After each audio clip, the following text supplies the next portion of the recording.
crossing a river or a sea is a matter of life and death, but it's always a matter of faith. Sometimes crossing a river's a matter of life and death, but it's always a matter of faith. I learned this when I was really young, when I was a young student, elementary school, and my teacher, once I got my work done, she would let me play the Oregon Trail in the back of the room. If you've ever played that game, you know what I'm talking about. I loved the game, and the one that I played was kind of the OG one. It had a floppy disk, like a little box computers. The graphics were terrible. They were laughable, but it was a fun game. Did you ever play that game? Yeah. There's like no better game than the Oregon Trail. And I'm telling you, I was the best cowboy that ever rode a keyboard and mouse. All right? I was the best at that game.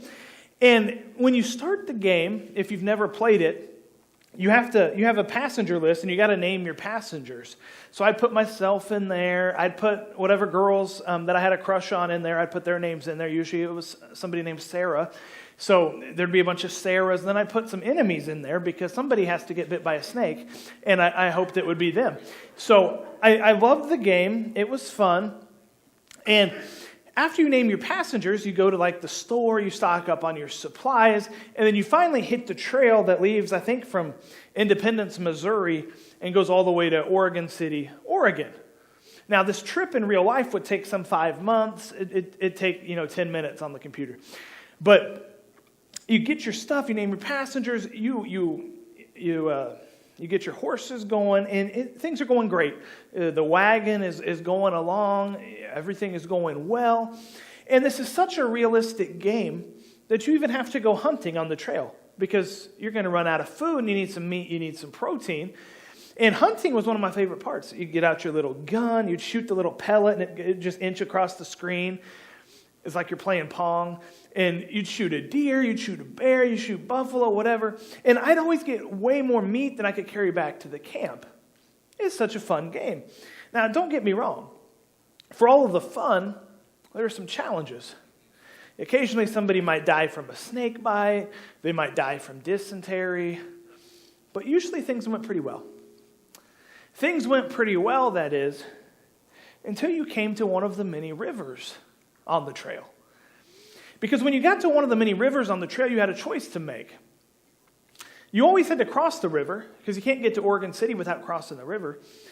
And when you got to the river, the screen would pop up, and it would tell you how deep the river was. It would tell you how wide the river was. It would give you some other information, the weather and all that. But you had to cross this river to keep going. Now, you had a couple of choices. You could decide to go ahead and ford the river, just, go for it. You could caulk the wagon and hope to float it across. You could wait a few days to see if the water goes down. But you had to go across. There's always a risk. And sometimes crossing the river could go really well, or sometimes it could look like this. Got a little video here.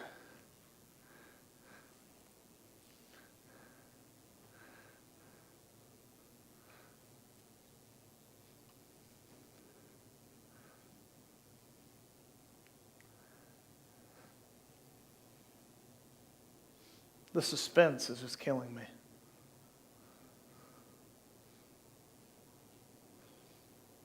These are state-of-the-art graphics.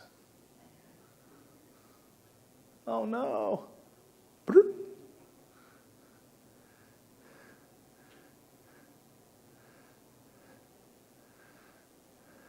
That's the worst part right there. Can't even go on, you don't have any oxen. So sometimes the river could go really well, crossing it, or sometimes it goes like that, and it's like, bloop, bloop, bloop, bloop. The thing just sinks, and you're done. You got to start over. Now, lest you think I'm just talking about a fictional video game, I just want to look through the first few books of the Bible. Like I said, sometimes crossing a river is a matter of life and death. It's always a matter of faith, though. You look at Scripture. In Exodus, it's Moses and it's the Israelites standing with the Red Sea in front of them and the whole Egyptian army behind them, and they got a choice to make. Moses parts the sea. It's like, what are we going to do? They walk through the sea. The same water that saves the Israelites is the water that drowns the Egyptians.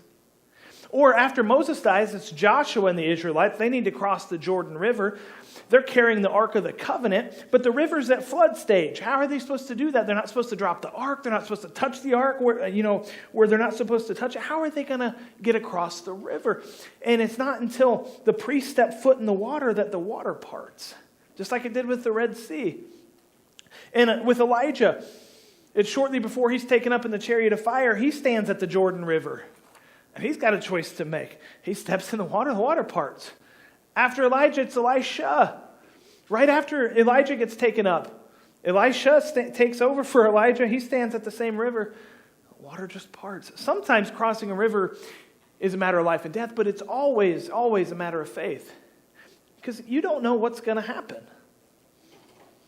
I mean, you could get swept away by a current that you don't see. There could be a snake in the water. The water could be deeper than you thought, and you could drown. In Genesis 32, there's another river to cross. On one side is a man named Jacob. He's all alone.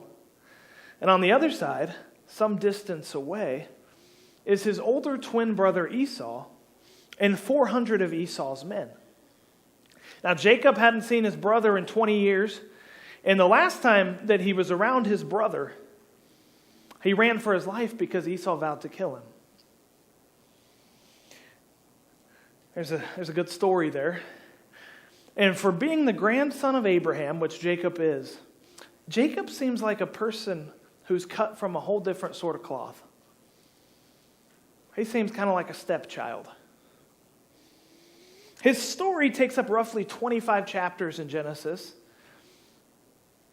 And for a large part of the story, he's just a person who's incredibly hard to like. He's incredibly hard to root for.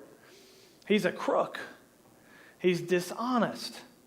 He's a guy whose ends always justify his means. Have you met someone like that? All he cares about is himself. In other words, he's just like the rest of us some days. And I got to admit, I don't really like most of the story of Jacob. It's actually the first time I've ever preached on Jacob. I don't really like Jacob. Can I say that in church? And maybe I have a hard time liking Jacob because at the end of the day, Jacob reminds me of Brandon.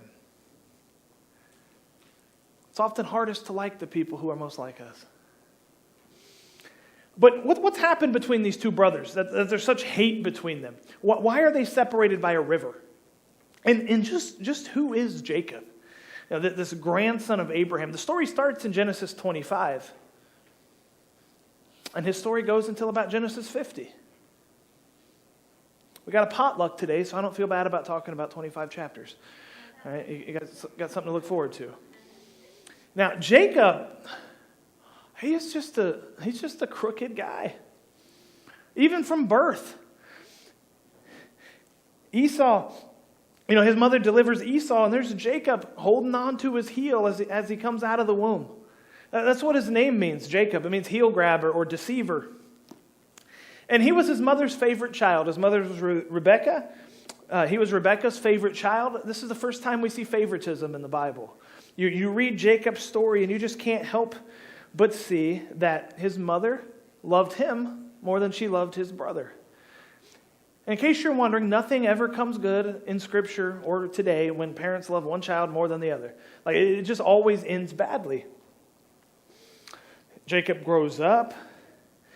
His brother likes to hunt. He likes to be a man of the woods. Jacob likes to stay in and cook. Right? He likes to watch the Food Channel. And he's learning how to cook. He likes to cook with mom while Esau likes to do stuff with dad. And Jacob is such a good cook that one day he's making some stew out in the field, and his brother comes in from a hunting trip. Esau is super hungry. He's famished. He's been working hard. He's been out hunting, doing manly stuff. And he hadn't had anything to eat in a while, and he smells this stew that Jacob is cooking, and Jacob's just over there. He's stirring the pot. You can probably smell it. And Esau comes up to him and he says, "Hey, let me have some of your stew. Like, that smells great." And Jacob, he looks at him and he says, "First, sell me your birthright." birthrights were big deals back then for firstborn sons. They had a lot of rights and benefits when they were the firstborn child. And Esau, he's not very wise at this moment. He said, man, what's my birthright to me? I'm starving right now. Give me some of that stew. So, Jacob says, swear to me that you'll give me your birthright, and I'll give you some stew. So for a cup of stew, Jacob swindles his brother out of his birthright. And if that wasn't bad enough, towards the end of Isaac's life, towards the end of their father's life, it comes time. Isaac thinks his time is short. It turns out that it's not, but he thinks that it is.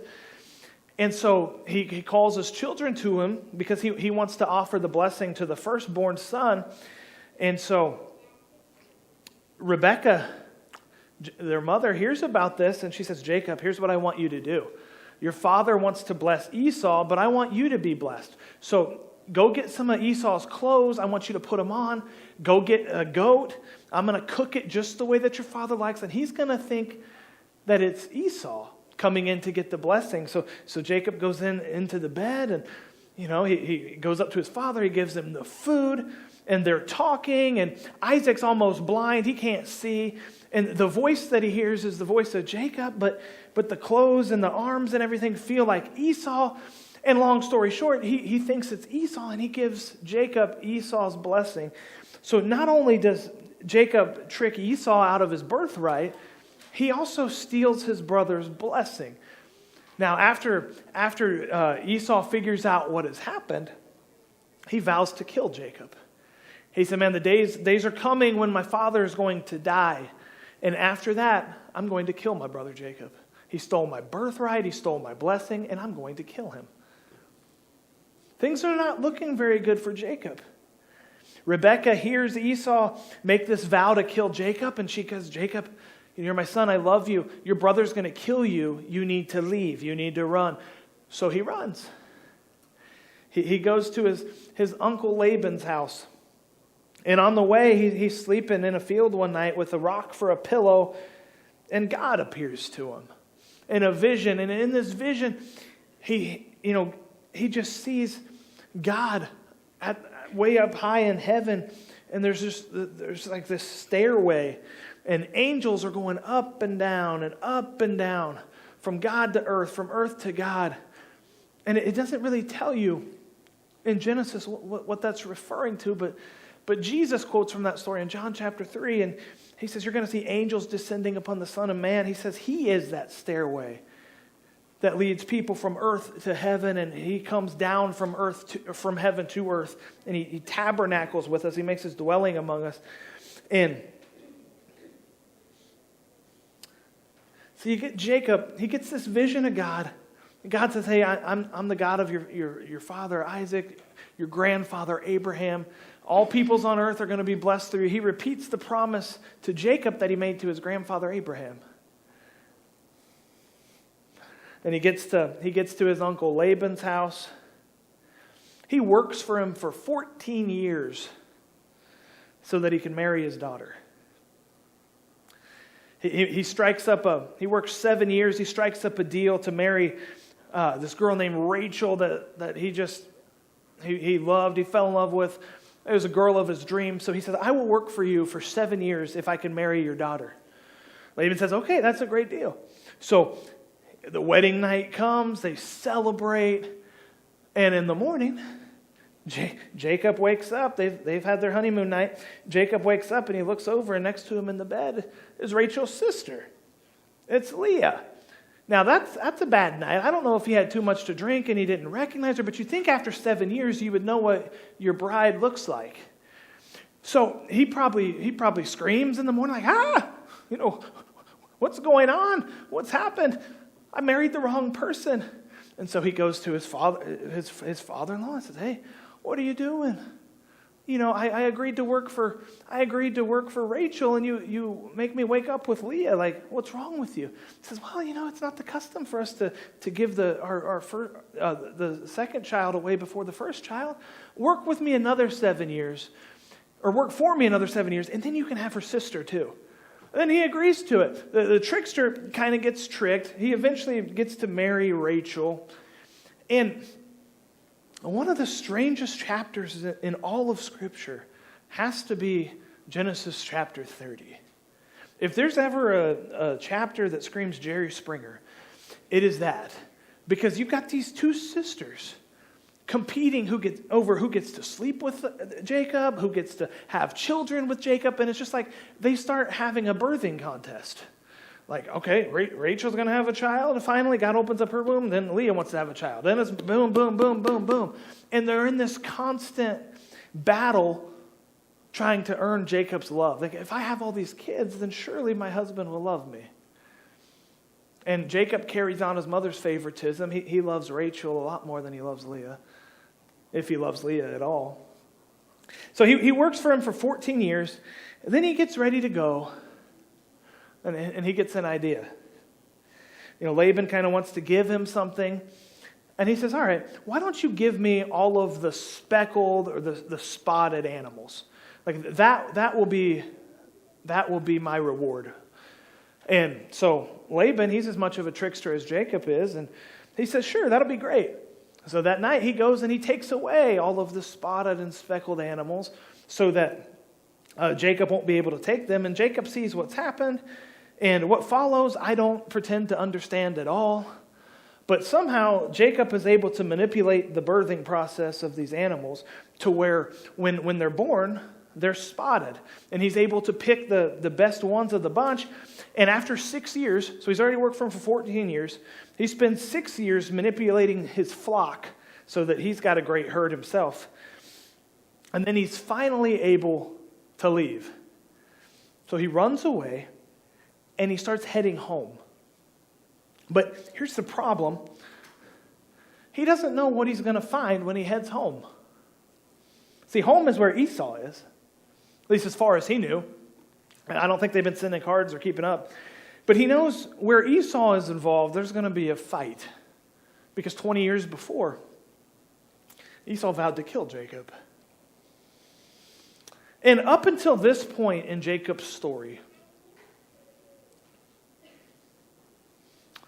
it's hard to feel sorry for Jacob. He knows he's going to have a fight when he heads home. Only his opponent isn't at all who he thinks it's going to be. And as he sits on the other side of the Jabbok River, and as he reflects on the last 20 years of his life, he's just not sure what to expect. Like I said, up until this point in his story, it's hard to feel anything but disgust and anger at Jacob. He's just somebody you kind of roll your eyes at. Somebody you shake your head about when people bring them up in conversation. Somebody you just cannot figure out.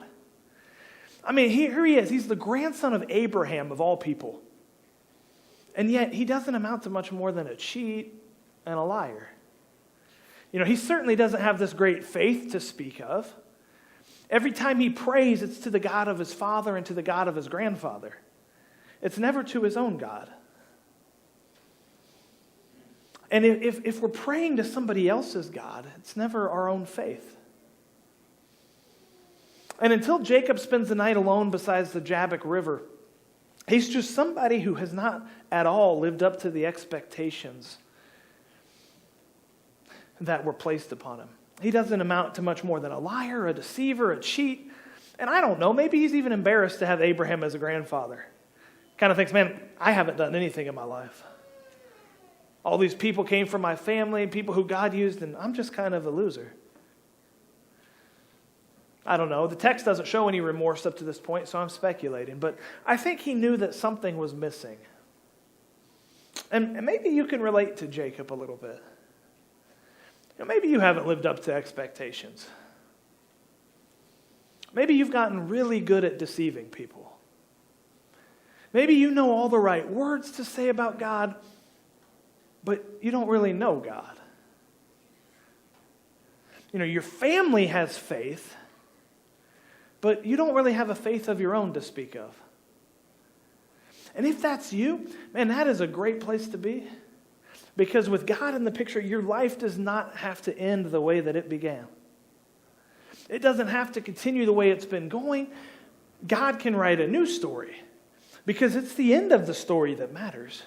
It's not the beginning. It's not the middle. It's the end of the story that matters. And God is an expert at rewriting terrible stories. Just ask Jacob. You look at Genesis chapter 32, starting in verse 22. And we went a long way to get here. But here's what it says. It says, that night, Jacob got up and took his 2 wives, his 2 female servants, and his 11 sons, and crossed the ford of the Jabbok. After he had sent them across the stream, he sent over all of his possessions. So Jacob was left alone, and a man wrestled with him till daybreak. When the man saw that he could not overpower him, he touched the socket of Jacob's hip so that his hip was wrenched as he wrestled with the man. Then the man said, "Let me go, for it's daybreak." But Jacob replied, "I will not let you go unless you bless me." The man asked him, "What is your name?" "Jacob," he answered. Then the man said, "Your name will no longer be Jacob, but Israel, because you have struggled with God and with humans and have overcome." Jacob said, "Please tell me your name." But he replied, "Why do you ask my name?" Then he blessed him there. So Jacob called the place Peniel, saying, "It's because I saw God face to face, and yet my life was spared." The sun rose above him as he passed Peniel, and he was limping because of his hip. Therefore, to this day, the Israelites do not eat the tendon attached to the socket of the hip, because the socket of Jacob's hip was touched near the tendon.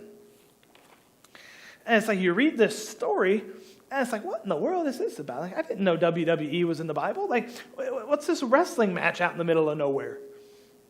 See, I'm convinced that Jacob thought that he was going to have a fight across the river. Like, I have no doubt that he thought Esau was going to fight him. But it's the night before that this fight happens. I don't know what was going through his head. I don't know if he thought it was Esau. Esau maybe had crossed the river in the middle of the night and snuck up on him and attacked him. He's making good on his vow to kill him. I don't know what he thought. But here's what I do know. Jacob wrestled with somebody from the night into the morning, and after it was over, he was convinced it was God himself.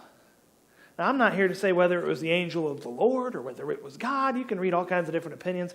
I'll just let the text speak for itself. What's clear is that Jacob, the liar, the cheat, the deceiver, the manipulator, he had finally met somebody that he couldn't overpower by his own strength, by his own deception, and his own fraud. Jacob is overpowered here, and he's going to walk away with a limp to show it. And he is so convinced that it is God himself that he wrestled with. And from here on out, he is no longer interested in getting the blessing of other people. He's only interested in getting the blessing from God. And so he demands this blessing from God. Even after getting his hip dislocated supernaturally, he refuses to stop the struggle. And God asks him what his name is. See, like I said, Jacob means deceiver, means heel grabber. Not a very pleasant name when you think of meanings. And after Jacob admits what his name is, God changes his name from Jacob the deceiver to Israel, the one who struggles with God. And it's at this moment here that the God of his father Isaac and the God of his grandfather Abraham becomes the God of Jacob as well. Because it's at this moment that his parents' faith becomes his own faith.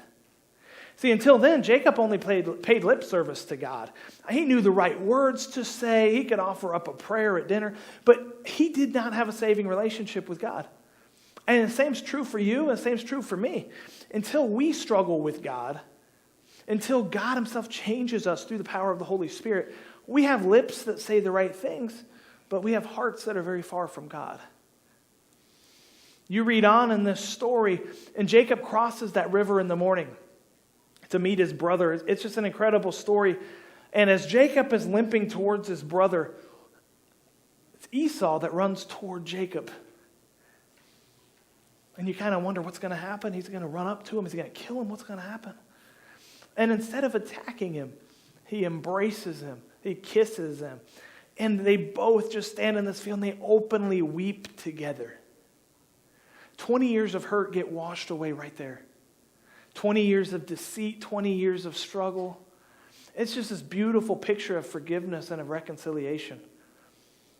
And to show his changed nature, Jacob gives Esau a ton of his flock and a ton of his herd, just as a token of his sincerity.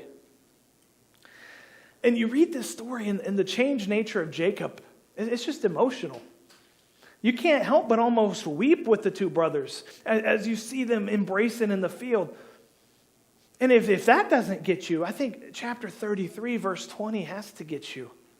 See, Jacob goes to Shechem after this encounter with Esau, and he gets his flock settled. He builds a place to live.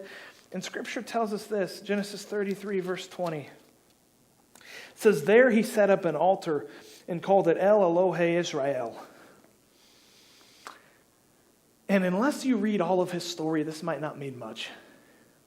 But this is the first altar that Jacob builds.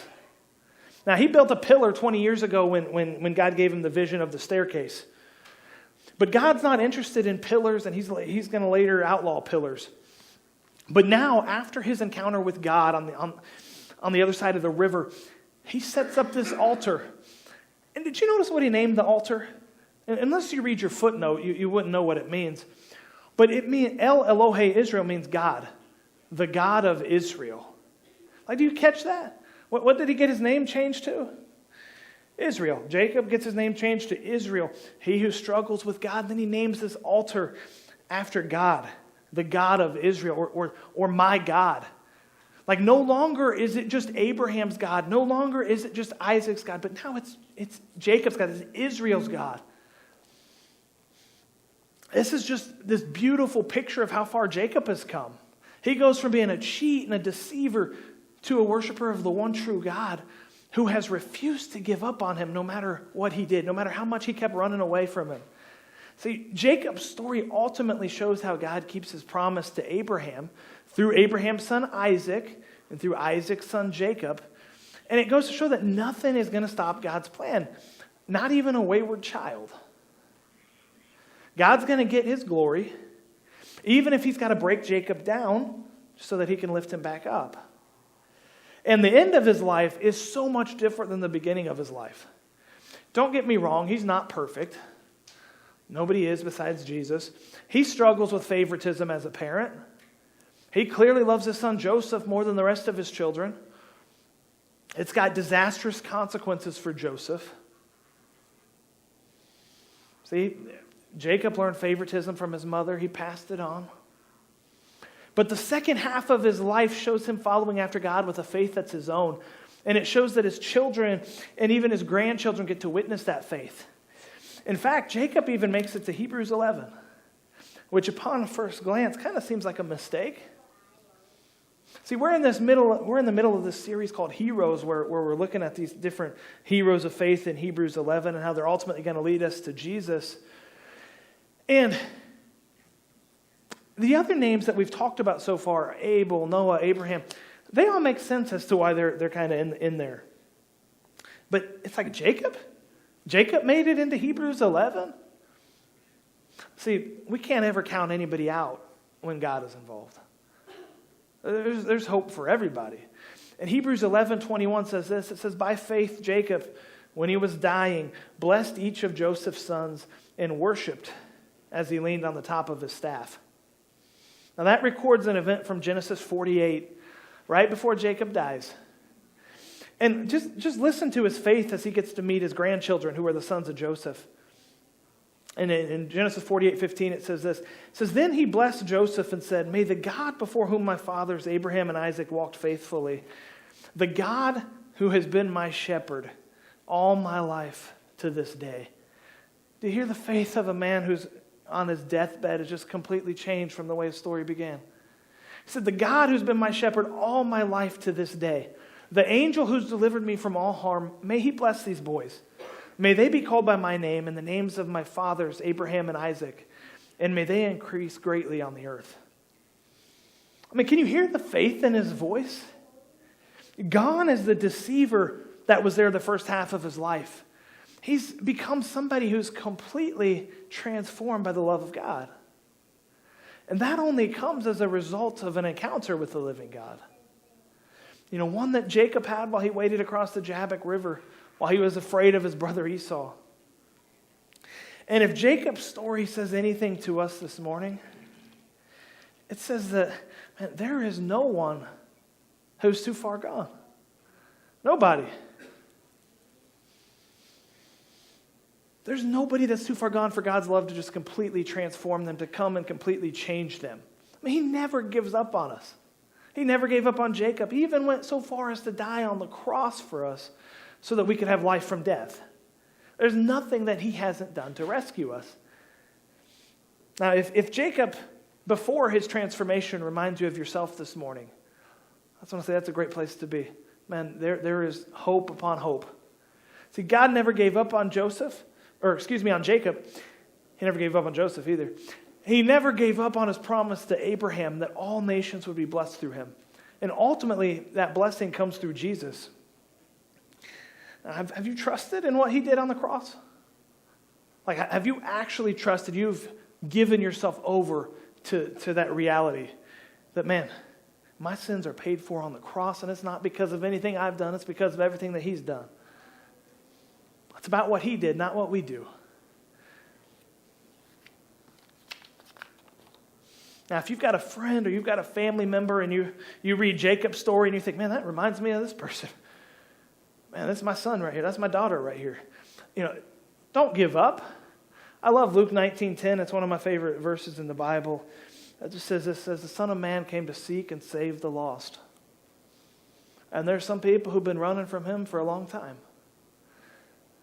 Eventually he's going to catch up to them, and they're going to have a choice to make. So keep praying for them, keep loving them.